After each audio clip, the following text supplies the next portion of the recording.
हमारे यहाँ जितने तांत्रिक हैं वो जब तंत्र का प्रहार करते हैं तो तंत्र का प्रहार मनुष्य के प्राण शरीर तक ही जाता है। प्राण शरीर से आगे तंत्र की पहुंच नहीं है। तांत्रिक जब किसी के प्राण शरीर को छेड़ देता है तो मनुष्य विक्षिप्त सा हो जाता है। मनुष्य के व्यवहार करने की क्षमता बड़ी अजीब सी हो जाती है। इसीलिए कहा जाता है कि मनुष्य अगर अपने मन को व्यवस्थित रखना चाहता है तो अपने प्राण को व्यवस्थित रखे। अगर प्राण व्यवस्थित है, स्थिर है, संतुलित है तो उसके समस्त निर्णय भी उचित होंगे। द्वंद का वो भास नहीं बनेगा। ज्ञानी होना पर्याप्त नहीं है, धनुर्धर होना पर्याप्त नहीं है, कृष्ण का साथ में होना भी पर्याप्त नहीं है, क्योंकि महत्वपूर्ण है प्राण में कोश का संतुलन। अगर प्राण अस्थिर तो सब कुछ ताक पर रख दिया जाएगा। कितनी कवायद करनी पड़ी कृष्ण को उस प्राण में शरीर को वापस स्थिरता प्रदान करने के लिए। हनुमान पवन पुत्र हैं, वायु पुत्र हैं। वायु प्राण है। वायु is nothing more and nothing else and nothing short of प्राण, क्योंकि वायु से ही ये सारी की सारी जीवनी शक्ति संचालित होती है।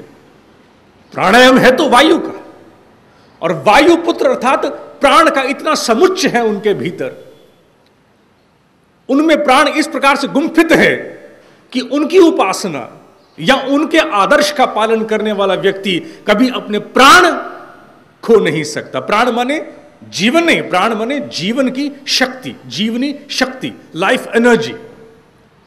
तो अगर अर्जुन पताका पर हनुमान का चित्र लेते हैं तो कहीं ये उद्घोष है, क्योंकि ध्वजा उद्घोष होती है। जब हम तिरंगा लेकर के निकलते हैं तो तिरंगा एक उद्घोष है, इट्स अ डिक्लेरेशन। और ध्वजा दो प्रकार का उद्घोष करती है। एक जो ध्वजा लेके खड़ा है, for him it is an affirmation, और दूसरा जो उसे देखता है उसके लिए डिक्लेरेशन।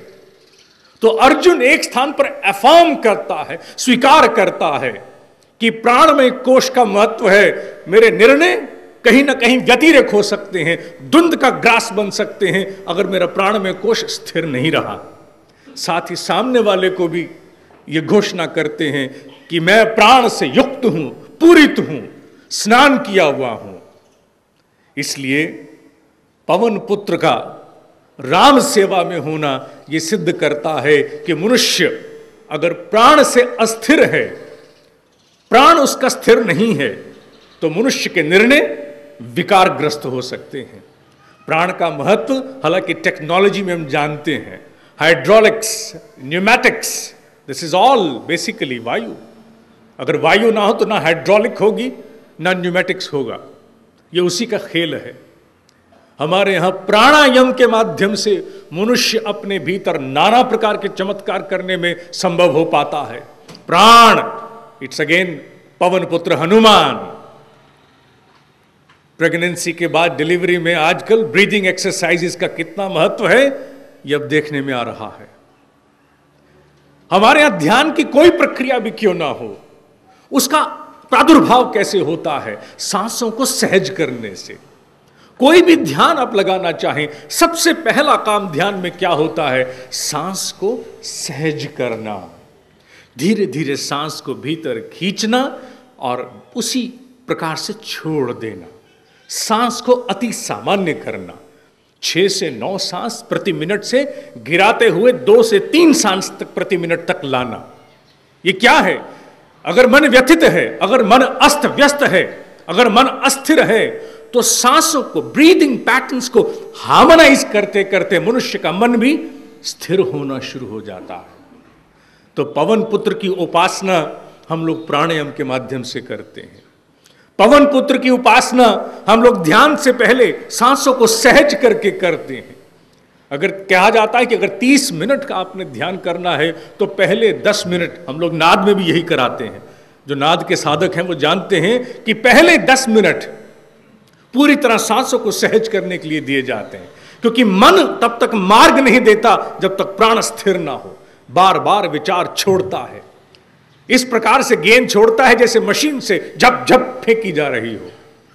उससे मुक्त होने का एक ही तरीका निकलता है, सांसों को सहज कर देना। यह महत्व है।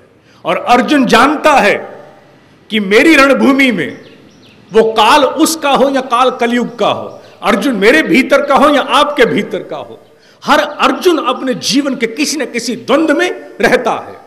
हर घड़ी हमें निर्णय लेने हैं। We are bound to take decisions every now and then, and we are in state of indecisiveness. उस समय यह संदेश उठता है कि अर्जुन किसी काल का क्यों ना हो, अर्जुन कोई क्यों ना हो, पवन पुत्र की उपासना से उसके निर्णय स्थिर हो जाएंगे, उसकी मति स्थिर हो जाएगी। पवन पुत्र की उपासना मात्र एक वानर रूप में ही कर लेना, कहीं मैं समझता हूं उनके उस औचित्य के साथ अन्याय है। जब तक कि हम पवन पुत्र का वो सार अपने ब्रीदिंग पैटर्न्स में, अपने प्राणायाम में उस अवस्था तक नहीं लाते जिससे वो हमारी सीट ऑफ डिसीजन मेकिंग को स्थिर कर दे। इसी के साथ साथ एक कारण और निकल के आता है। कहा जाता है, हालांकि मैं एस्ट्रोलॉजी का तो विद्यार्थी नहीं हूं, लेकिन मैंने सुना है, कहा जाता है कि जिस किसी पर भी शनि का प्रकोप हो, वो अगर हनुमान भक्त है तो उसे शनि का प्रकोप व्यापता नहीं है। अर्थात according to astrologers there is some kind of an agreement between Hanuman ji and Shanidev कि मैं तुम्हारे भक्तों को तंग नहीं करूंगा।